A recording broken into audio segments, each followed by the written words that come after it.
Sam and Zoe versus Evermore is at the Arena Theatre on the 1st of April. Tell us more. I'm joined now by Tristan Pate and Craig Brown. Hello to you both. Hello. Hey. Right, so first of all, Tristan, you get the job of telling us exactly what's going on here. I'd be delighted to.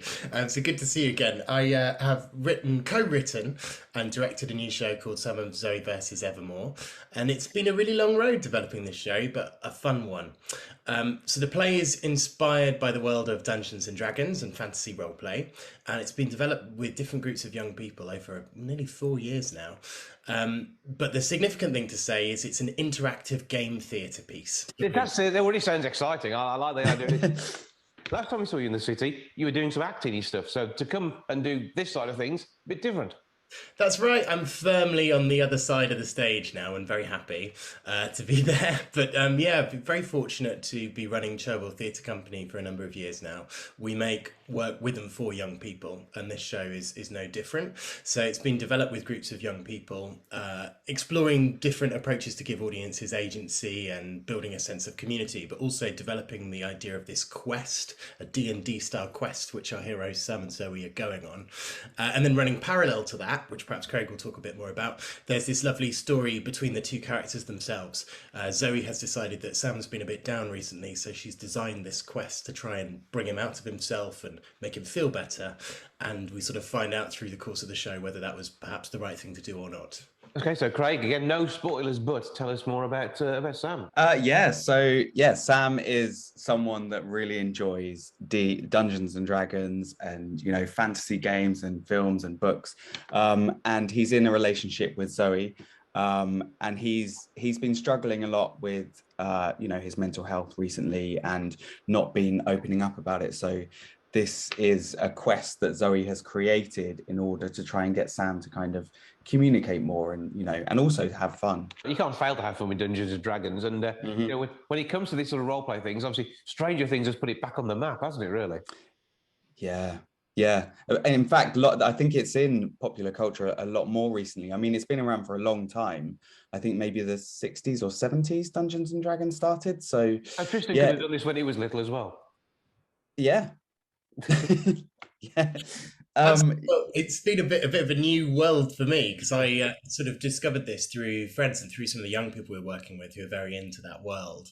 But my co-writers, Jess and Craig, who are also the actors in the piece, are definitely more proficient gamers than I am. And I think the key thing is we all kind of get the idea of Dungeons and Dragons and what the ethos is and how it works. It's all about collaborative storytelling and going on a journey together, which is so compatible with theatre. But you don't need to have any knowledge of D&D itself to enjoy the show. You just need to have an interest in kind of fantasy worlds, Lord of the Rings, orcs and goblins, any of that stuff. It's entry level. You'll have a great time with us. Yeah. And how does the interaction with the audience work? It's from the get-go. The minute you walk into the auditorium, you're already engaging with the actors, with the crew. So it's all the way through, and we kind of want the audience to feel like they are part of it all the way through. And so some of the shows that we've already been doing, we have people kind of shouting out at parts where we didn't expect, and we love it, and it's nice for everyone to feel that included. But we've also got the games that the audience play with us, and so they're the kind of big interactive parts that gets everyone kind of excited and up. And yeah, Craig and Jess are also amazing improvisers. So while it's a tightly scripted piece, there's a lot of room for improvisation and looseness around it. And they're just brilliant at incorporating all the audience's contributions. I think the number one thing to say, though, for anyone who has not been to a game theatre show before, who are sort of not a bit worried about how they might be asked to engage with it, is it's incredibly inclusive and welcoming and gentle. And no one's going to be singled out and no one's going to be made to do anything they don't want to do. And that's something we set up right from the start. Any way you want to contribute to this quest will be helpful and lovely and celebrated. Whether that's coming down on stage and playing a role, or that's throwing some plastic balls at a puppet, or that's just cheering along. You can just watch. That's the thing. Yes, yeah. Interact. Yeah.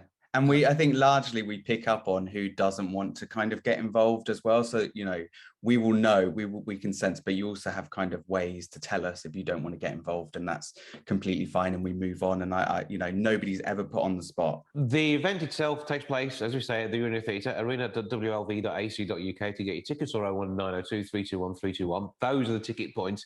But you've also got a presence on socials too. Yeah, absolutely. So we've been doing a lot of really great stuff over the last few weeks. We've had a sort of Instagram Sam and Zoe takeover for the last month, which means every day from about 5 o'clock we're sharing exclusive content. Sometimes that's exciting photos, sometimes that's interviews. So there's a really nice kind of backlog of interviews with some of the creators in the show and the mental health leads who've helped us develop the show.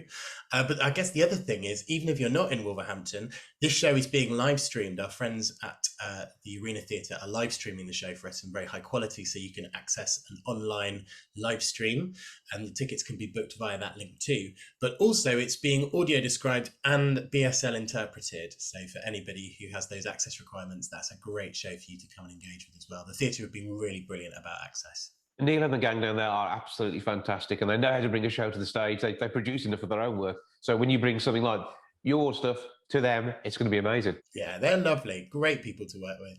What time is it all on stage? 7:30, I believe, isn't it, Craig? I believe so, yeah. So you can be there. That's what everyone's planning to turn up for. 7:30, 1st of April, arena.wlv.ac.uk or 01902 321 321. Get your tickets, get involved, have an amazing time. And it's accessible to all. What's your core age group? Well, we've said 12 plus.